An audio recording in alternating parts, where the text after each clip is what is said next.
Assalamualaikum, sir. Walaikum assalam. How are you, boys?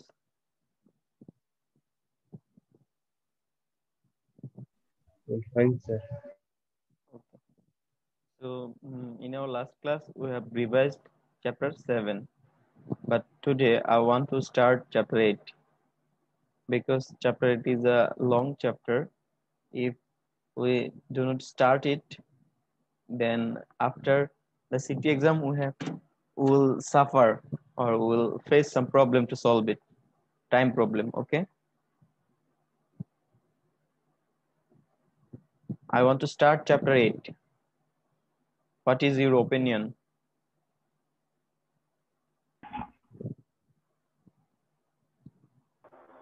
Okay, sir.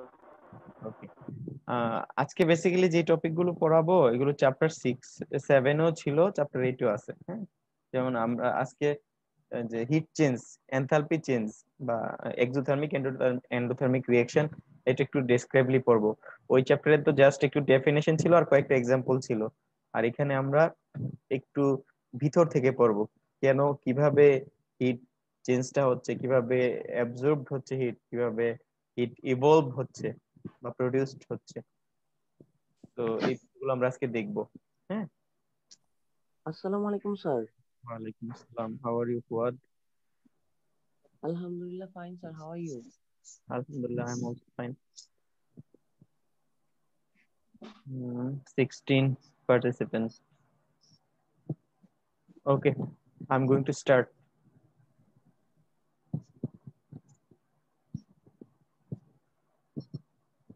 আচ্ছা, last ক্লাসে বা last চ্যাপ্টারে কি কারো কোনো প্রবলেম আছে? বেসিক্যালি আমরা তো একদম ভেঙে ভেঙেই চ্যাপ্টারটা পড়েছি। 6টা লেকচার, তারপর একটা রিভিশন ক্লাস। চ্যাপ্টার 7 অনেক ক্লাস কিন্তু, এবং 6টার ভিডিওই তোমাদেরকে আমি দিয়েছি। এখন আসসালামু আলাইকুম, স্যার। চ্যাপ্টার 7 এর উপর কি কারো কোনো প্রশ্ন বা কিছু আছে? আমার মনে হয় না থাকবে। আমি টোটাল 7টা ক্লাস নিয়েছি চ্যাপ্টার 7 এর উপর, 6টা এজ ইউজুয়াল লেকচার আর একটা রিভিশন ক্লাস। এর মধ্যে কি কারো কোনো প্রবলেম আছে? No sir. আচ্ছা, এর মধ্যে তোমরা বাসায় পড়তে থাকো। আর আমাদের তো সিটি পরীক্ষা হচ্ছে কয় তারিখ থেকে? 1 তারিখ থেকে। হ্যাঁ, তো সিটি পরীক্ষার আগে 20 তারিখ পর্যন্ত ক্লাস হবে। লাস্টের ক্লাসের একদম শেষ ক্লাস যেটা আমাদের, মানে বন্ধের আগে, সিটির আগে, ওই ক্লাসে প্রয়োজনে আমরা একটু রিভাইজ করব। ঠিক আছে, তোমরা বাসায় চ্যাপ্টার 7 পড়তে থাকো। যদি কোনো টুকিটাকি পড়তে গিয়ে সমস্যা হয়, আসসালামু আলাইকুম, স্যার। সালাম, সেটা আমরা কখন করব? ওই যে একদম লাস্ট ক্লাস, সিটির আগে যে লাস্ট ক্লাস, ওইটা আরেকটা রিভিশন ক্লাস করব। এখন আপাতত আমি পড়াইতে থাকি। ঠিক আছে, ওকে।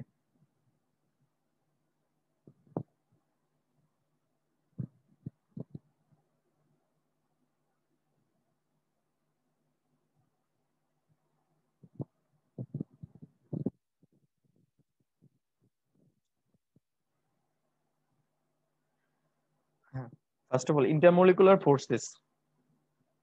আচ্ছা, ইন্টারমলিকুলার ফোর্স হচ্ছে, আমরা কেমিক্যাল বন্ড গুলো দেখি না? কেমিক্যাল বন্ডে কি হয়, একটা অ্যাটম আরেকটা অ্যাটমের সাথে একটা অ্যাট্রাকশন দ্বারা কি যুক্ত আছে, তাই না? They are connected through a attraction. This attraction is called intermolecular forces. ঠিক আছে, আর ইন্ট্রামলিকুলার দুটো ফোর্সেস আছে। ফোর্স হচ্ছে কেমিক্যাল বন্ডের মধ্যে যে ফোর্স গুলো মাধ্যমে একটা কম্পাউন্ড কি থাকে, একটা কম্পাউন্ডের মধ্যে অ্যাটম গুলো কানেক্টেড থাকে, সেটাকে বলা হয় ইন্ট্রামলিকুলার ফোর্সেস। তাহলে intramolecular forces clear? Molecular force মূলত দুই প্রকার, একটা হচ্ছে ইন্টারমলিকুলার। আচ্ছা, আমি একটু ড্র করে বোঝাচ্ছি, আর না বুঝলে বলবা। ইন্টারমলিকুলার ফোর্স এখানে যেটা দেখাচ্ছি, ইন্ট্রামলিকুলার হাইড্রোক্লোরিক অ্যাসিডে হাইড্রোজেন এবং ক্লোরিনের মধ্যে যে একটা অ্যাট্রাকশন, এটা কি ইন্ট্রামলিকুলার। আর ইন্টারমলিকুলার কোনটা হবে? বা মনে করো ইন্ট্রামলিকুলার আরেকটা হতে পারে হাইড্রোজেন গ্যাসের মধ্যে, হাইড্রোজেন এবং হাইড্রোজেনের। তাহলে এই ফোর্স গুলো কি ইন্ট্রামলিকুলার ফোর্স। বুঝতে পেরেছো ছেলেরা? কথাটা কি ক্লিয়ার?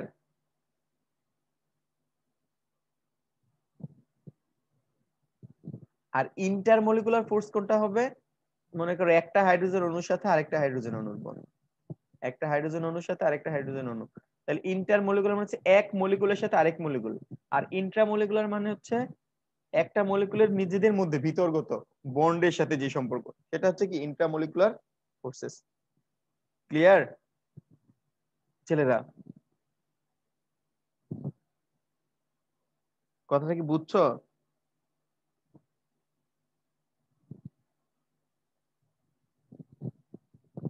আমার কথা কি শুনতেছো তোমরা? ইয়েস স্যার, বুঝতে পেরেছি। বুঝতে পেরেছো? জি এখন স্যার। বলতো এই দুইটা ফোর্সেস, ইন্টারমলিকুলার ফোর্সেস এর মধ্যে কোনটার ফোর্স বেশি হবে? হাইড্রোক্লোরিক অ্যাসিড নাকি H2? The molecule with different hydrochloric atom, acid. এটা বেশি হবে। ডিফারেন্ট অ্যাটম হলে কি হবে? তাদের ফোর্সটা বেশি হবে এটার চেয়ে। ঠিক আছে? ক্লিয়ার? তো তার মানে আয়নিক বন্ড বেশি পাওয়ারফুল। হ্যাঁ, আয়নিক বন্ড বেশি পাওয়ারফুল। আয়নিক বন্ড হচ্ছে কোভ্যালেন্ট বন্ডের চেয়ে বেশি পাওয়ারফুল। আর দুইটা কোভ্যালেন্ট বন্ড যদি আমি চিন্তা করি, দুইটা কোভ্যালেন্ট বন্ডের মধ্যে ডিফারেন্ট অ্যাটম দিয়ে যে বন্ডটা, সেটা বেশি পাওয়ারফুল। ঠিক আছে? ক্লিয়ার? বুঝতে পেরেছো? Yes sir. ওকে, তাহলে এই দুইটার মধ্যে এটা এটা বেশি এনার্জি, আর এই দুইটার মধ্যে আবার এটা বেশি এনার্জি। আন্ডারস্ট্যান্ড? ওকে, আচ্ছা বন্ড এনার্জি। বন্ড এনার্জি আমি বলছি যে একটা বন্ডের, দুইটা বন্ডের মাঝে কিছু এনার্জি থাকে। হ্যাঁ, একটা বন্ড যখন ফরমেশন হয়, একটা অ্যাটমের সাথে আরেকটা অ্যাটম যখন কানেক্টেড হয়, একটা সার্টেন অ্যামাউন্ট অফ এনার্জি দ্বারা কি থাকে, তারা কানেক্টেড থাকে। তাহলে বন্ড এনার্জি, তাহলে ওই বন্ডটাকে যদি আমরা ব্রেক করতে চাই, তাহলে ওই পরিমাণ এনার্জি দিতে হবে, না হলে বন্ডটা ব্রেক হবে না, ভেঙে যাবে না। তাহলে বন্ড এনার্জি বলতে আমরা কি বুঝবো? Bond energy is the amount of energy required to break a given bond. একটা বন্ড, মনে করো হাইড্রোক্লোরিক অ্যাসিড থেকে তুমি হাইড্রোজেন আর ক্লোরিনকে আলাদা করবা, তাহলে এই বন্ডটাকে আমার কি করতে হবে? ভেঙে দিতে হবে, তাই না? এটাকে বলা হয় বন্ড এনার্জি। তো bond energy is the amount of energy required to break a given bond. Okay, আর আমরা যদি ফরমেশনের কথা বলি, একটা বন্ড ব্রেক হতে যে পরিমাণ এনার্জি রিকোয়ার্ড হয়, সেটাও বন্ড এনার্জি। আবার যদি আমরা ফর্মের কথা বলি, the same amount of energy is evolved when the bond is formed. একটা বন্ড ফর্ম হওয়ার সময় এনার্জি প্রডিউসড হয়, আর একটা বন্ড ব্রেকিং এর সময় এনার্জি কি হয়? রিকোয়ার্ড। ঠিক আছে? তাহলে হাইড্রোক্লোরিক অ্যাসিড যখন বন্ডটা ফর্ম করবে, তখন কি হবে? এনার্জি ইভলভড হবে, সেটাকে আমরা বলবো বন্ড এনার্জি। অথবা এই বন্ডটা ব্রেক করতে যে পরিমাণ এনার্জি রিকোয়ার্ড হবে, সেটাকে বলবো আমরা বন্ড এনার্জি। তাহলে বন্ড এনার্জি কনসেপ্টটা কি ক্লিয়ার? এটা বুঝলেই হলো। আমার এই কথাটা কি ক্লিয়ার? বন্ড এনার্জি কি ছেলেরা? বুঝতে পেরেছো? স্যার বন্ড এনার্জি মানে ব্রেক করার জন্য যে এনার্জিটা লাগে স্যার, ওই সেম অ্যামাউন্ট অফ এনার্জি দিয়ে কি আবার বন্ডটা ক্রিয়েট করা যায়? হ্যাঁ, বন্ডটা ক্রিয়েট হতেও ওই পরিমাণ এনার্জি কি হয়? ইভলভ হয়। বুঝছো? ক্লিয়ার? একটা বন্ড ভাঙতে যে পরিমাণ এনার্জি লাগে, সেম পরিমাণ এনার্জি কি হয়? বন্ডটা যখন ফরমেশন হতে সেই পরিমাণ এনার্জি ইভলভ হয়েছে, উৎপন্ন হয়েছে। ক্লিয়ার? বুঝতে পেরেছো? জি স্যার। আচ্ছা, ওকে। তা দেন আসো, বন্ড এনার্জি বুঝলা,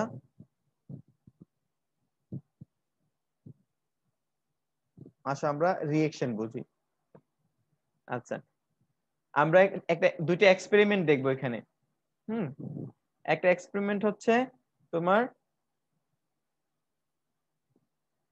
আমরা সোডিয়াম হাইড্রোক্সাইড দেব এর মধ্যে, ওয়াটারে। ওয়াটারে যখন আমরা সোডিয়াম হাইড্রোক্সাইড দেব, তখন কি ঘটবে ঘটনাটা? প্রথমে সোডিয়াম হাইড্রোক্সাইড দেওয়ার আগে আমি থার্মোমিটার দিয়ে টেম্পারেচার মেপে নিলাম। তারপর সোডিয়াম হাইড্রোক্সাইড পিলেট বা দানাদার যে দানাটা, হ্যাঁ, সোডিয়াম হাইড্রোক্সাইডটা হচ্ছে একটা দানাদার পদার্থ, যেটাকে আমরা পিলেট বলি। ফিলেটটা আমরা যখন অ্যাড করব তখন তারপর আবার টেম্পারেচার মাপবো, ঠিক আছে। এরপরে আমরা আরেকটা সল্ট নিলাম অ্যামোনিয়াম ক্লোরাইড। অ্যামোনিয়াম ক্লোরাইড দেওয়ার আগে, ক্রিস্টালটা দেওয়ার আগে আমরা টেম্পারেচার নিলাম, তারপর ক্রিস্টালটা দেওয়ার পরে দ্রবণ করার পরে, সলিউশন করার পরে আবার টেম্পারেচার রেকর্ড করলাম। আমরা দুইটা জিনিস আমরা পানির মধ্যে আমরা ডিজলভ করলাম এবং দুইটার ডিজলভ হওয়ার আগে এবং পরে টেম্পারেচার রেকর্ড করলাম। হ্যাঁ, তো এখন আসো কি ফলাফলটা দেখি। প্রথম যে এক্সপেরিমেন্টটা আমরা করছি, প্রথম এক্সপেরিমেন্টে সলিউট অ্যাড করার আগে ইনিশিয়াল টেম্পারেচার ছিল 28 রুম টেম্পারেচার। আমরা 28 ডিগ্রি সেলসিয়াস টেম্পারেচারে কাজ করেছি। ফাইনাল টেম্পারেচার হয়েছে 34। তার মানে টেম্পারেচার কি হয়েছে? ইনক্রিজ হয়েছে on the addition of sodium hydroxide to water. এখানে কি হয়েছে? ছিল 22 থেকে রাইজ করে কত হয়েছে? সরি 28 থেকে রাইজ করে হয়েছে কত? 34 ডিগ্রি সেলসিয়াস। আর আমরা যদি সেকেন্ড এক্সপেরিমেন্টটা দেখি, ছিল 28 হয়েছে 22, ফল করছে, টেম্পারেচার ফল করছে, মানে এরকম হয়েছে 28 থেকে হয়েছে তোমার 22। তাহলে দুইটা সলিউট অথবা দুইটা সলিড সাবস্টেন্স আমরা ডিজলভ করার পরে দুই ধরনের বিহেভিয়ার দেখলাম, দুই ধরনের অ্যাটিটিউড দেখলাম। হোয়াট ডাজ ইট মিন? এটা কেন? দেখো, এখন আমরা এক্সপ্লেইন করি। সোডিয়াম হাইড্রোক্সাইড যখন ওয়াটারে ডিজলভ হচ্ছে তখন সে সিস্টেমকে, এই যে পুরো সিস্টেমকে সে কি করতেছে? হিট প্রডিউস করে হিট বাড়িয়ে দিচ্ছে। In this experiment 1 heat energy is given out. Heat কি হয়েছে? প্রডিউসড হয়েছে, ইভলভ হয়েছে, হিট ইভলভ করছে তারা। হ্যাঁ, এই কারণে টেম্পারেচার রোজ, টেম্পারেচার বৃদ্ধি পেয়েছে। So we can say this reaction is exothermic. তাহলে এক্সোথার্মিক প্রসেসটা বুঝেছো? যেটা আমরা যে সিস্টেমে কাজ করতেছি পুরো সিস্টেমটার এনভায়রনমেন্টে টেম্পারেচারকে রাইজ করে দিবে, রোজ করবে, ঠিক আছে? তাহলে সেটা হবে এক্সোথার্মিক। আমরা প্রিভিয়াস চ্যাপ্টারে কিন্তু এক্সোথার্মিক রিঅ্যাকশন পড়েছি, কয়েকটা এক্সাম্পল পড়েছি, তোমরা কিন্তু কয়েকটা এক্সাম্পলও শিখবা। হ্যাঁ, বইয়ে যেই এক্সাম্পল গুলো আছে এক্সোথার্মিক রিঅ্যাকশনের, ওই এক্সাম্পল গুলো জানতে হবে। আমি ধরে ধরে বইটা লিখতেছি না, কারণ হচ্ছে বই তো এগুলো আছেই। তোমরা আমার কাছে যদি একটু এক্সট্রা তথ্য পাও বুঝার জন্য, তাহলে বইয়ের পড়াটা সহজ লাগবে। নাকি বইয়ের রিঅ্যাকশন গুলো লিখে দেবো আমি? প্রয়োজন আছে? না স্যার, আচ্ছা লাগবে না। আচ্ছা, বইয়ের রিঅ্যাকশন গুলো একটু, কমন রিঅ্যাকশন গুলো শিখবা। আর এখন প্রসেসটা বুঝো। আমরা এর আগের চ্যাপ্টারে ওটা পড়েছি।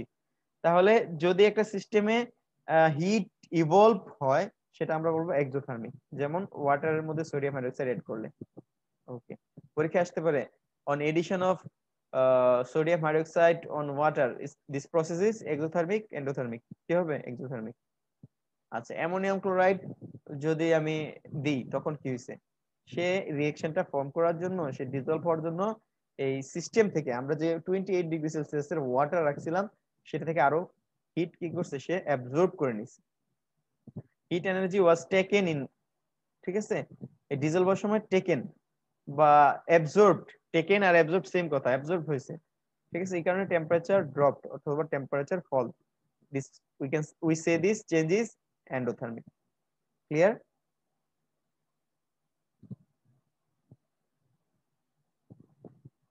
বুঝেছো? তোমরা আগেই জানো এক্সোথার্মিক এন্ডোথার্মিক, জাস্ট হচ্ছে আমি আরো বেটার আন্ডারস্ট্যান্ডিং এর জন্য, যেহেতু এই চ্যাপ্টারেরও টপিক এগুলো, এই জন্য এগুলো আবার পড়াচ্ছি, ঠিক আছে? ক্লিয়ার? এন্ডোথার্মিক প্রসেস ছেলেরা। এই অধীপ আসে নাই ক্লাসে? অধীপ,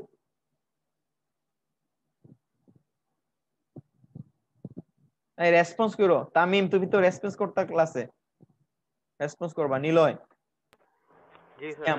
ওকে। আচ্ছা, তারপর হচ্ছে এক্সোথার্মিক আর এন্ডোথার্মিক চেঞ্জের মধ্যে দেখো, এক্সোথার্মিক এর মধ্যে কি হয়? হিট এনার্জি কি কি হয়? Gives out. যে সারাউন্ডিংস এর মধ্যে হিটটাকে কি করে? সে গিভস আউট করে বা ইভলভ করে। হ্যাঁ, দেন কি হয়? Temperature rises. তাহলে এক্সোথার্মিক রিঅ্যাকশনে দুইটা জিনিস ঘটে, হিটটাকে ইভলভ করে এই জন্য টেম্পারেচার রাইজ করে। এখানে কিছু এক্সাম্পল আছে, condensation reaction, freezing, respiration reaction, combustion of fuels, methane, ethane, propane, যাই তুমি কম্বাশন করো সবগুলোই কি এক্সোথার্মিক। তারপর নিউট্রালাইজেশন রিঅ্যাকশন, অ্যাসিড বেস রিঅ্যাকশনটা কি তোমার এক্সোথার্মিক রিঅ্যাকশন। ঠিক আছে, ওকে। তাহলে এক্সোথার্মিক রিঅ্যাকশনের গ্রাফটা দেখো, যদিও তোমাদের গ্রাফ তোমাদের বই দেয়নি, কিন্তু তোমরা এটা শিখলে তোমরা ভালোভাবে এক্সপ্লেন করতে পারবা। যদি পরীক্ষা আসে যে this reaction is exothermic explain, তখন এই গ্রাফটা ইউজ করলে তুমি একদম বেশি মার্কস পাবা। তাহলে এক্সোথার্মিক রিঅ্যাকশনে রিঅ্যাকটেন্টের হিট অনেক বেশি থাকে প্রোডাক্টের হিটের তুলনায়।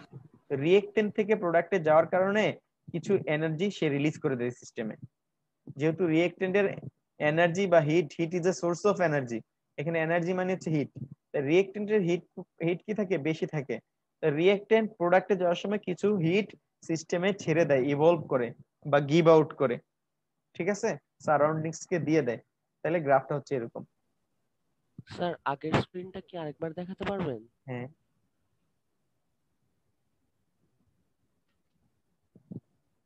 Thank you sir. ওকে, এখন বুঝেছো? তাহলে এক্সোথার্মিকে কি হয়, রিঅ্যাকটেন্টের হিটটা কি থাকে, বেশি থাকে সারাউন্ডিংস এর তুলনায়।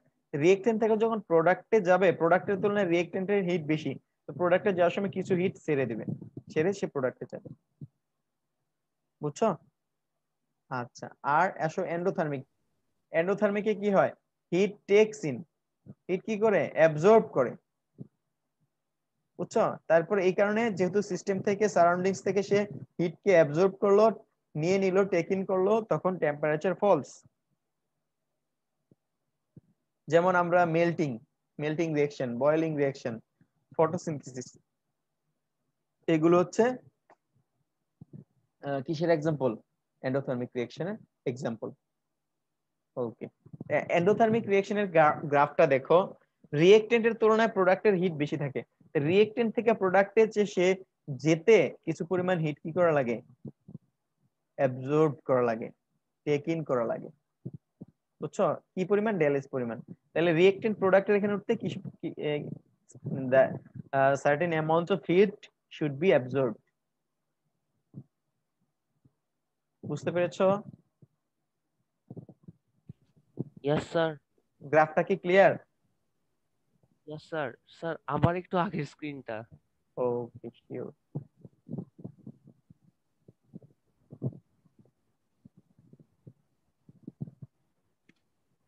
Thank you sir. ওকে, তো গ্রাফটা তো ক্লিয়ার না? পরীক্ষা যদি আসে যে this explain this reaction is an endothermic reaction, তারপর তুমি রিঅ্যাকশন দিবা, গ্রাফটা যদি দিতে পারো অনেক ভালো মার্কস পাবে। ঠিক আছে? স্যার স্যার এখানে তো ওকে। প্রোডাক্টে হিট বেশি থাকবে স্যার, তাইলে অ্যারোটা রিঅ্যাকটেন্টের দিকে থাকবে না? না, প্রোডাক্টে যেতে তার হিটকে অ্যাবজর্ব করতে হবে, এটা এখানে বুঝেছি। রিঅ্যাকটেন্টের যে পরিমাণ হিট ছিল, রিঅ্যাকটেন্ট প্রোডাক্টে যেতে তার আরো হিট কি করা লাগবে, অ্যাবজর্ব করা লাগবে। তো এই ডেলেজ পরিমাণ হিটটাকে অ্যাবজর্ব করে সে ওইখানে যাবে, ওই স্থানে যাবে। এখন কি ক্লিয়ার? ঠিক আছে। রিঅ্যাকটেন্ট সবসময় প্রোডাক্টের দিকে যায়, এই জন্য রিঅ্যাকটেন্ট থেকে প্রোডাক্টের দিকে আমরা অ্যারোটা দিচ্ছি। ওকে, আচ্ছা। তাহলে enthalpy change or heat change of reaction del H দ্বারা বোঝায়। হ্যাঁ, তো ডেলিজ মানে হচ্ছে কি পরিমাণ হিট অর এনথালপি চেঞ্জ হয়েছে, হিট চেঞ্জটা। হ্যাঁ, the amount of heat energy is given out in a chemical reaction. This is expressed in delage. Delage is positive for endothermic reaction. এটা আমরা লাস্ট আগের চ্যাপ্টারে পড়েছি, কিভাবে লিখতে হয় সেটাও পড়েছি, লাস্ট ক্লাসেও পড়েছি। Delage is negative for exothermic reaction, এটা আমরা জানি। ওকে, এখন this is the difference between exothermic and endothermic reaction.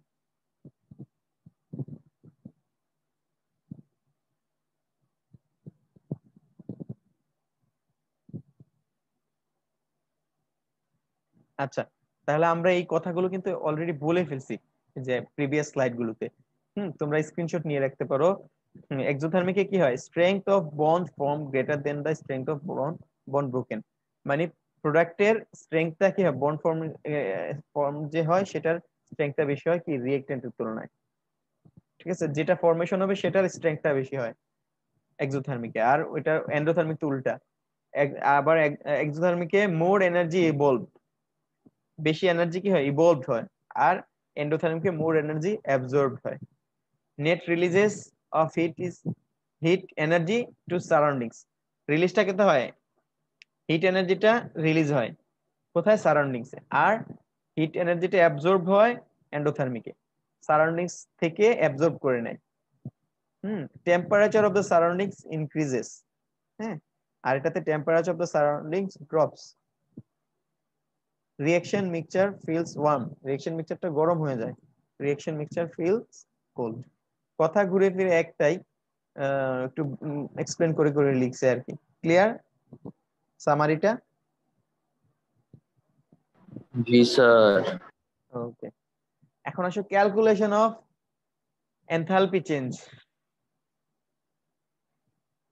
একটা রিঅ্যাকশনের টোটাল, একটা রিঅ্যাকশন যদি দেওয়া হয়, এই রিঅ্যাকশনটা কি এক্সোথার্মিক না এন্ডোথার্মিক, এটা আমরা বের করতে হবে। সেটার প্রসেস হচ্ছে বা ফর্মুলা হচ্ছে এটা, del H calculation. Del H যদি নেগেটিভ হয় তাহলে এক্সোথার্মিক, ডেল এজ পজিটিভ হলে এন্ডোথার্মিক। তো আমরা এটা কিভাবে ক্যালকুলেশন করব, del H equals to total bond energy of the reactant minus total bond energy of the products. Okay, বুঝছো? অথবা আমরা এইভাবে বলতে পারি total energy required to breaking the old bond and total energy required to releases in the formation of new bond. আচ্ছা, আমরা একটা reaction লিখি, হ্যাঁ, মনে করো water ফর্মেশনের reaction H2 plus O2 H2O।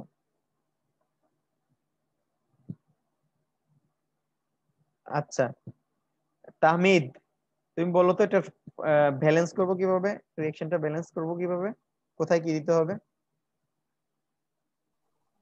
Yes sir. এই রিঅ্যাকশনটা ব্যালেন্স করো, আমি অ্যানোটেশনটা অন করে দিচ্ছি, হ্যাঁ, তুমি এটা ব্যালেন্স করো। তুমি ওই যে আচ্ছা ড্র ওয়েট স্যার, করে করছি।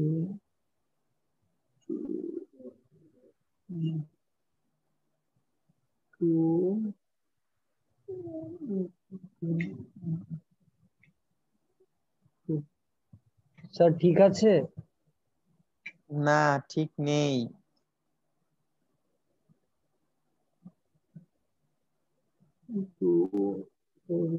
ও আচ্ছা আচ্ছা।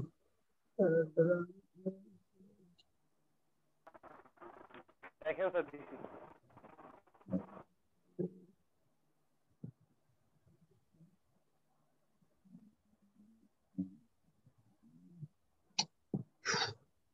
তামিম করেছো? আচ্ছা, তামিম এটা হয়েছে। আচ্ছা, পারবা তুমি তামিদ? Yes sir. অনেক জিনিস বুঝো না, দোকানে আননেসেসারি বলা যেত আর কি যে সিস্টেম মতো লাগে।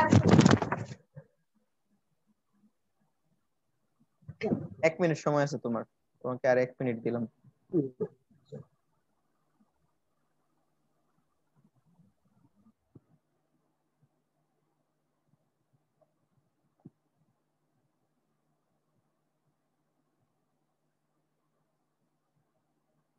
আচ্ছা, সো সিম্পল, দেখো হয়েছে, আর করা লাগবে না। দেখো এখানে হাইড্রোজেন আছে দুইটা, হাইড্রোজেন দুইটা সেম, ওকে। অক্সিজেন এই পাশে দুইটা, এই পাশে একটা, তাই না? তাহলে এই পাশে একটা যেহেতু, এই পাশে 1 করে দিতে হবে, এই পাশে 1 করে দেওয়ার জন্য এখানে হাফ দেব, হাফ ইন্টু 2 ইকুয়ালস টু 1। এটা একটা সমতা, হ্যাঁ। অথবা আরেকটা সমতা হতে পারে 2 দিয়ে গুণ করলে, এখানে 2 হবে, এখানে আমি উপরে লিখে দিই, ও যেটা করতে চাচ্ছিল basically, sorry, plus 2H2 plus O2 2H2। ঠিক আছে। আচ্ছা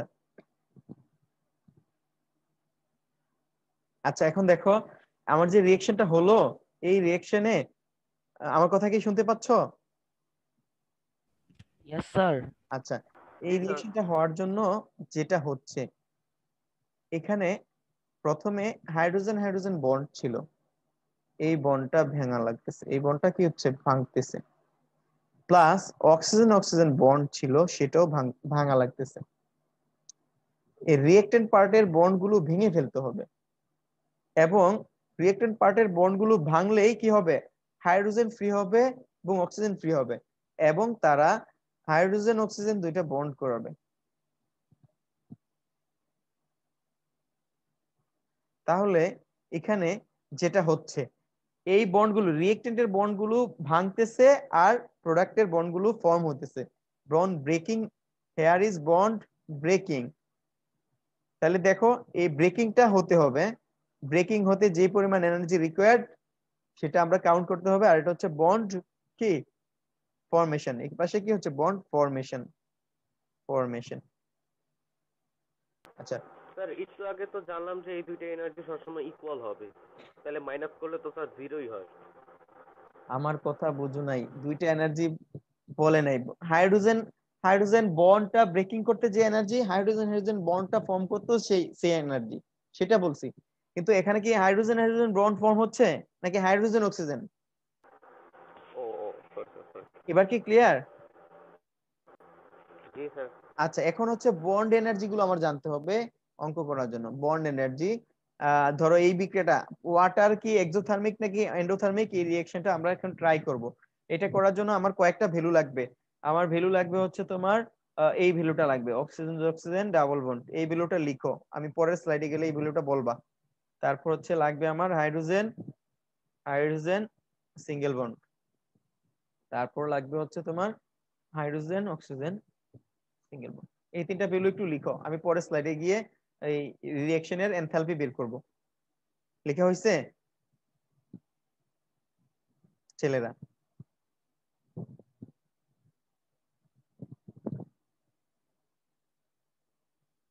লিখছো?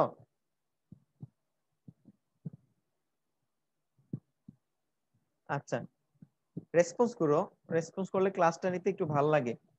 হুম। আচ্ছা, তারপর হচ্ছে আমি যে রিঅ্যাকশনটা করতে চাচ্ছিলাম, রিঅ্যাকশনটা যেভাবে করো, দুই দুই ভাবে আমি সমতা করছি, দুই ভাবেই কারেক্ট, সমতাটা সঠিক হলে হয়েছে। হাফ দিয়ে করলেও হবে, যদি এক মোল বলে আমরা এক মোল চিন্তা করব।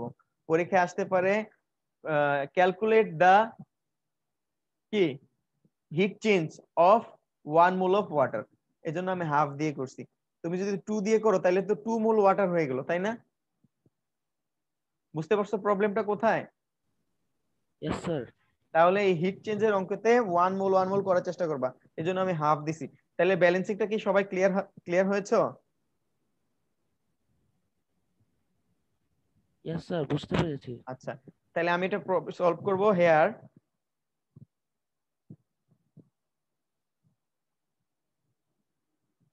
ইন রিঅ্যাক্টেন্ট সাইড, আমার ড্রয়িংটা একটু খারাপ, তবে আমি লিখলে আমার মনে হয় যে তোমরা ভালো বুঝতে পারবে, এই জন্য আমি আগে থেকে লিখে নিয়ে আসি না। আগে থেকে সব লিখে নিয়ে আসলে একসাথে দেখলে হয় কি, মনে হয় যে গাইড গাইড একটা ভাব চলে আসে। ইন রিঅ্যাক্টেন্ট পার্ট, রিঅ্যাক্টেন্ট পার্টে কি হয়, one one H bond, one H. আমি করেছি স্যার। আচ্ছা, করে চুপ করে বসে থাকো, হ্যাঁ, বা চ্যাটে উত্তরটা লিখে পাঠিয়ে দাও। বন্ড এন্ড হাফ ও bond breaked. Hmm, is breaked বলতে পারো, ইজ ব্রেক, তাই না? রিঅ্যাক্টেন্ট পার্টে এই বন্ড গুলো ভাঙে কিভাবে, আমি যদি ওইভাবে লিখি, আমি যদি এক্সপ্লেন করার জন্য ওইভাবে লিখি, প্লাস হাফ ও ও, তাহলে এখানে হবে ও এইচ, তাহলে so required energy for breaking, required energy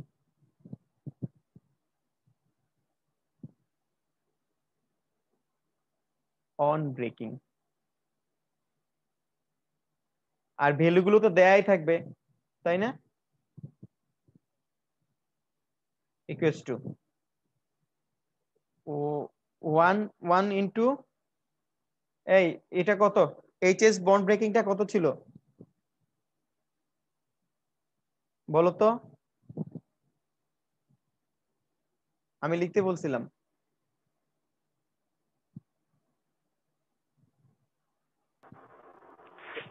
কোনটার bond? Hydrogen hydrogen 4, H bond হ্যাঁ 436 436 436 তাই না, 436 আর প্লাস ওইটার কত ছিল, ওইটার কত ছিল বলো তো, অক্সিজেন অক্সিজেন হুম স্যার অক্সিজেন হলো 498 498 হাফ ইন্টু 498 ইন্টু 498, তাহলে দেখো কত হয়,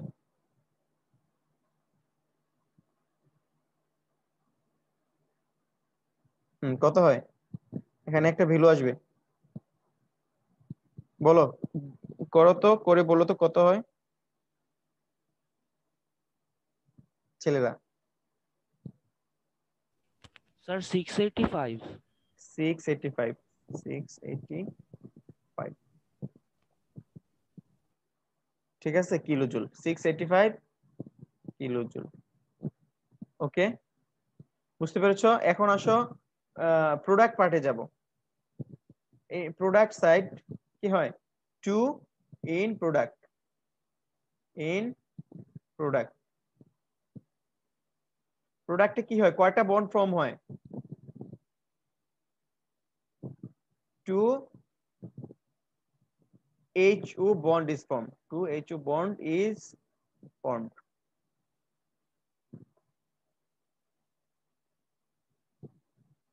তাহলে বন্ড ফরমেশন এনার্জি, এটা আমরা লিখতে পারি যে the energy evolved, the energy evolved on formation, the energy evolved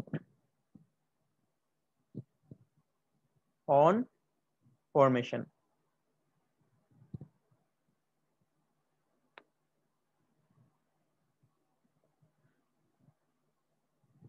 কত হবে, equals to 2 into, sir 2H কেন হলো? আচ্ছা এই তাহলে পিছনের স্লাইডে যাই, দেখো কয়টা বন্ড হয়েছে, হাইড্রোজেন অক্সিজেন কয়টা বন্ড হয়েছে, একটা ওয়াটারে হাইড্রোজেন অক্সিজেন বন্ড কয়টা থাকে বলো তো, ও স্যার দুইটা, সেজন্যই সরি স্যার। বুঝছো? এই জন্য আমি গাঠনিক সংকেতটা বা স্ট্রাকচারাল ফর্মুলাটা লিখছি, ক্লিয়ার? এখানেই হচ্ছে এই অঙ্কের পেজটা। তাহলে এটার ভ্যালু কত ছিল হাইড্রোজেন অক্সিজেনের, 464, 464 464 ইকুয়ালস টু, আচ্ছা প্রথমে এরকম লিখতে পারো 2 ও হাইড্রোজেন অক্সিজেন, এটা প্রথমে লিখে নিতে পারো, সুন্দর হয়। তাহলে কত হয়, গুণ করলে 9, বলো তো ভ্যালুটা, 928 928 কিলোজুল। আমরা ডেল এইচ এর সূত্রটা শিখেছিলাম, ডেল এইচ, ডেল এইচ কি ছিল সূত্রটা, আগে রিঅ্যাকট্যান্ট, হ্যাঁ রিঅ্যাকট্যান্টের হিট মাইনাস প্রোডাক্টের হিট। হ্যাঁ, তাহলে ওই যে সূত্রটা আমি লিখেছিলাম, এখন বড় সূত্রটা আর লিখলাম না, এই সূত্রটা লিখবা, এই সূত্রটা, total energy required to breaking বা heat change in reactant heat আর প্রোডাক্ট হিট, এটা লিখলে হবে, reactant heat minus product heat, ঠিক আছে, bond energy of reactant minus bond energy of product, B1 minus B2, এটা আমি সংক্ষেপে লিখে দিই, হ্যাঁ B1 টা হচ্ছে রিঅ্যাকট্যান্ট শুরু, প্রথমে কি আছে রিঅ্যাকট্যান্ট, তাই না? এটা মনে করো B1, এটা হচ্ছে রিঅ্যাকট্যান্ট, এটা হচ্ছে B1, হ্যাঁ, আর প্রোডাক্টেরটা হচ্ছে B2, তাহলে B1 - B2। স্যার এই চার্টটা আবার দেখাতে পারবেন? অবশ্যই, এটা তোমাদের বই থেকে স্ক্রিনশট নিয়েছি। বইতেই তো আছে 175 পেজে। এটা আমি বই থেকে মোবাইলে ছবি তুলে তারপর হচ্ছে ক্রপ করে বসাইছি, ঠিক আছে? যেহেতু তোমরা ক্লাস করার সময় সবাই বই খুলে রাখো না অনেক সময়, এই জন্য। B2, তাহলে দুইটা বিয়োগ করলে কত হয় বলো? এর আগেরটা ছিল স্যার -273, -685 685 -928 কিলোজুল। স্যার -243। -43 না, স্যার 243। -243 কিলোজুল। কিলোজুল পার মোল। পার মোল কারণ কি এখানে এক মোল রিঅ্যাকশন হয়েছে, তাই না? আচ্ছা কিলোজুল, আচ্ছা কিলোজুল পর্যন্তই লিখি। এখন যদি বলে যে এক মোল ওয়াটার ফরমেশনের হিট এনার্জি নির্ণয় করতে পারবো, তারপর আমরা যদি বলে যে এই রিঅ্যাকশনটি কি এক্সোথার্মিক না এন্ডোথার্মিক, তাহলে আমরা কি বলতে পারবো না ঠিক এক্সোথার্মিক না এন্ডোথার্মিক? Exothermic, exothermic. ঠিক আছে। এখন তোমাদের কিছু এইচডব্লিউ দেব, কিছু রিঅ্যাকশনের তুমি ই করবা, ডেলএইচ বের করবা। আমার এই অঙ্ক কি ক্লিয়ার, বুঝতে পেরেছো? স্যার আচ্ছা, বুঝতে পারলে স্যার একটা কোশ্চেন ছিল। বলো। স্যার যদি এটাকে আমরা স্যার 2H2O দিয়ে, মানে স্যার প্রোডাক্টটা যদি 2H2O হতো, তাহলে এটা দ্বিগুণ তাহলে হয়ে স্যার যেত, দ্বিগুণ হয়ে যেত, 243 দ্বিগুণ হয়ে যেত। এখন একটা ওইটা বন্ধ করলে তো সমস্যা কি হতো, যদি পরীক্ষায় বললো calculate the heat change of producing 1 mole of water বা formation of 1 mole of water, তখন যদি তুমি ওই যে 2 দিয়ে করো, তাহলে অঙ্কটা ভুল হয়ে গেল না? Yes sir. এই জন্য, হ্যাঁ। আচ্ছা তাহলে আমি একটা মুছে দেই, সবার লেখা হয়েছে? Yes sir. স্যার আচ্ছা বলো। যদি পরীক্ষায় বলে স্যার 5 মোল বা 10 মোল, তাহলে স্যার মাল্টিপ্লাই করে দিলে হবে না? হ্যাঁ, 1 মোল করে মাল্টিপ্লাই করে দিবা, বুঝছো? স্যার ঠিক আছে, তাহলে 1 মোল শিখলে আমরা 5 মোল পারবো, সব মোলই পারবো। এটা করবো হচ্ছে CH4 প্লাস। স্যার তাহলে তো স্যার যদি কোশ্চেনে চাই 1 মোলের, আমরা 2 মোলের অ্যানসারটা বের করে যদি 2 দিয়ে ডিভাইড দিয়ে দেই। এত ঝামেলার দরকার নেই, 1 মোল করবা, হ্যাঁ। অনেক সময় ডিবেট করতে মনে থাকবে না, তুমি ভুলে যাবা, তো ভুলে গেলে তখন তো সবই শেষ, আমও গেল সালাও গেল, তাই না? আচ্ছা এইচডব্লিউ গুলো লেখো। এটা হবে CH3Cl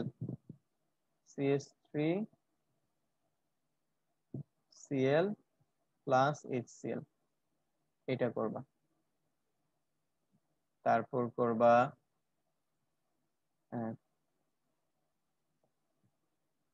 N2, এগুলো ডেলএইচ বের করবা, N2 প্লাস H2।